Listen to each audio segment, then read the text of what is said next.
Buongiorno cari amici, benvenuti anche oggi a una live splash del vostro maledetto veneziano. Oggi guardiamo un po' la situazione di questa guerra, di questa situazione drammatica che sta coinvolgendo l'Europa, gli Stati Uniti in poca parte, anzi loro da questo traggono beneficio perché l'Europa, soprattutto Italia e Germania, si devono o si stanno staccando dagli aiuti energetici della Russia. Quindi chi nella realtà ci sta perdendo è il popolo italiano e la Germania.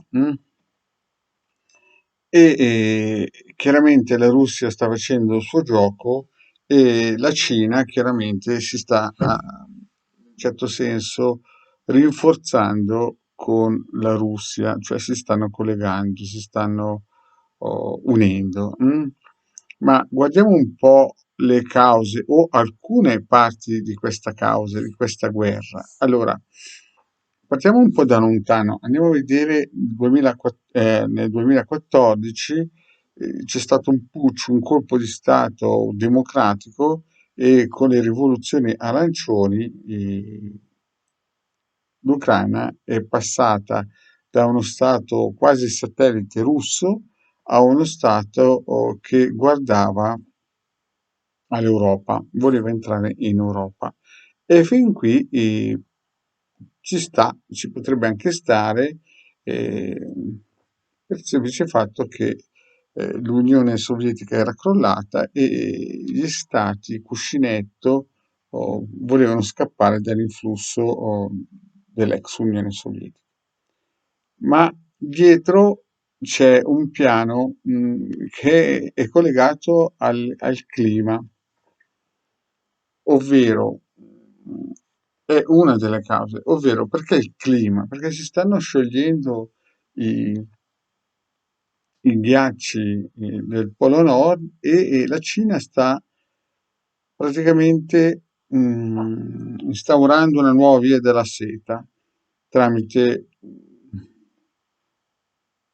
un treno o diciamo dei canali ferroviari. Quindi cosa c'entra questo con il fatto che si sta smollando il ghiaccio al Polo Nord e quindi le navi della Cina e anche della Russia possono tranquillamente arrivare dal Polo Nord in Europa? E vuol dire che il canale di Suez, che adesso il presidente generale dell'Egitto sta raddoppiando, perderà di importanza e quindi quella portaerei che è stata chiamata lo Stato di Israele, no? Con la sua Gerusalemme, praticamente perderanno di importanza. E questo che cosa vuol dire? Vuol dire che non avranno più gli aiuti degli europei e direttamente dagli Stati Uniti. E visto che moltissimi ebrei, perché chi segue il Marietto sa benissimo che nel 600 d.C. c'è stata una guerra fratricida fra due tribù, i giudei e i sarmadi o samaritani. L'hanno vinto i giudei e i samaritani sono scappati nell'attuale Ucraina. Si sono fusi con i maghi neri dell'Ucraina e hanno creato questa stirpe, questa razza, questa qualità di persone che si chiamano Ashkenaziti, ebrei Ashkenaziti, che sono sempre ebrei. Questi ebrei Ashkenaziti adesso si trovano nell'attuale Israele, però da qualche decennio hanno cominciato a pensare di ritornare da dove erano arrivati e dove si erano fusi coi cazzari. Quindi questo Israele vecchio, diciamo la portaerei Israele giù a Gerusalemme, praticamente vuole trasferirsi in Ucraina, però purtroppo che in Ucraina c'erano gli ucraini, no? E allora un piano che avevano pensato e stanno attuando era appunto di buttare via i russi e anche gli ucraini e questo lo stanno facendo. Infatti, se voi guardate di che qualità di razza o di religione, chiamatela poi come volete, è il presidente ucraino, capirete che è pilotato e anche perché ci sono tantissimi corpi speciali israeliani che stanno combattendo con i soldati ucraini.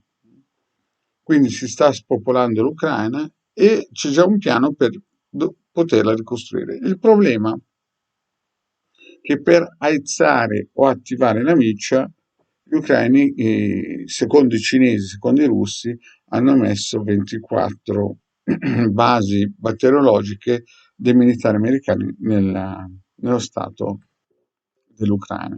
Quindi diciamo che il piano sta andando avanti, la portaerei Israele che è appoggiata sulla Palestina fra qualche decennio perderà sicuramente importanza perché i trasporti cinesi verranno messi su rotaia e useranno le navi al Polo Nord, cioè costeggeranno la Russia e quindi si risparmierà tantissimo tempo. Quindi loro pensano e vorrebbero andare a creare la nuova Gerusalemme celeste in Ucraina, anche perché una grandissima fetta di Ashkenaziti derivano da lì. E questa è una delle cause principali. Comunque, detto questo, non è che il loro piano andrà a buon fine, perché il vostro Marietto vi ha già spiegato da almeno dal 2010-2012 che la Russia ci avrebbe invaso e che fondamentalmente ci avrebbe paradossalmente salvato anche da queste nuove tecnologie di transumanesimo che alcuni filoni americani, statunitensi, stanno creando, stanno inventando per sodomizzare l'essere umano. Bene, cari amici, questa è la piccola pillola, vi ringrazio e alla prossima, ciao.